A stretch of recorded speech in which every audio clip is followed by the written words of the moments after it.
नमो तस्सा भगवतो अरहतो सम्मा सम्बुद्धस्सा नमो तस्सा भगवतो अरहतो सम्मा सम्बुद्धस्सा नमो तस्सा भगवतो अरहतो सम्मा सम्बुद्धस्सा। भगवान बुद्ध धम्म और सांघक तीनिबार बंदन करी और सकलोके नमो बुद्धाय। আজি আমি লাইফ অফ বুদ্ধাৰ লেসন 3 স্টাৰ্ট কৰিম।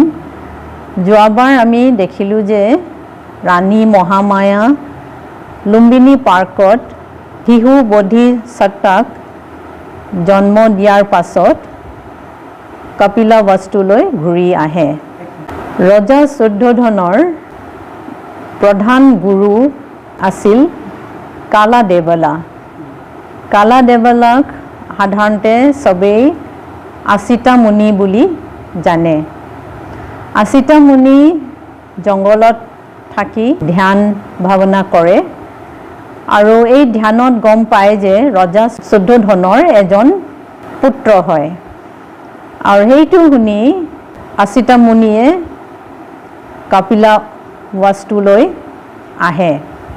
ৰজা শুদ্ধোধনে আচিতা মুনিক দেখি বহুত সুখী হয়, তেখেতক ওয়েলকাম কৰিলে আৰু বহিবলৈ আসন দিলে।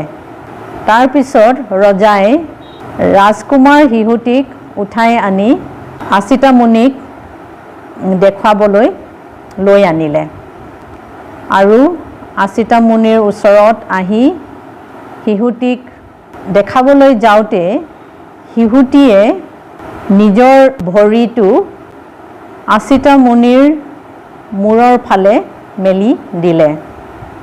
আচিতা মুনিয়ে সেই শিশুৰ ভৰিটো চাই কিছুমান চিন দেখিলে আৰু এই চিনটো দেখি আচিতা মুনিয়ে গম পালে যে এই শিশুটি ভৱিষ্যত বহুত ডাঙৰ গুৰু হ'ব।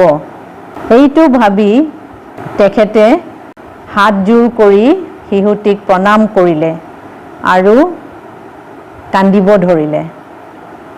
কান্দাৰ ঠিক অলপ পিছতে আচিতা মুনিয়ে হাঁহিব ধৰিলে।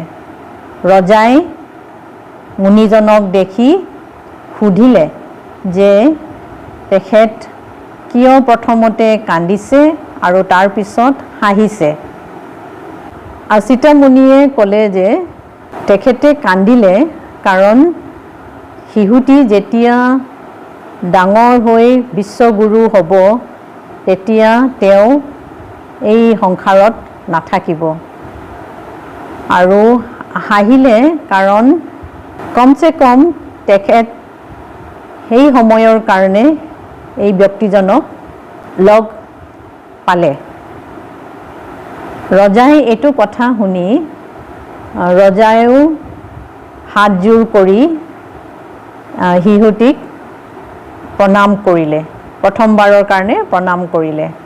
শিশুটি যেতিয়া 5 দিন হ'ল ৰজাই 5জন জ্ঞানী পণ্ডিতক মাতিলে নামকৰণৰ কাৰণে আৰু ভৱিষ্যবাণী কৰিবলৈ মাতিলে। এই 5জন পণ্ডিতৰ মাজত সবতছে সৰু পণ্ডিতজন হ'ল জ্ঞানী পণ্ডিতজন হ'ল কণ্ডান্য।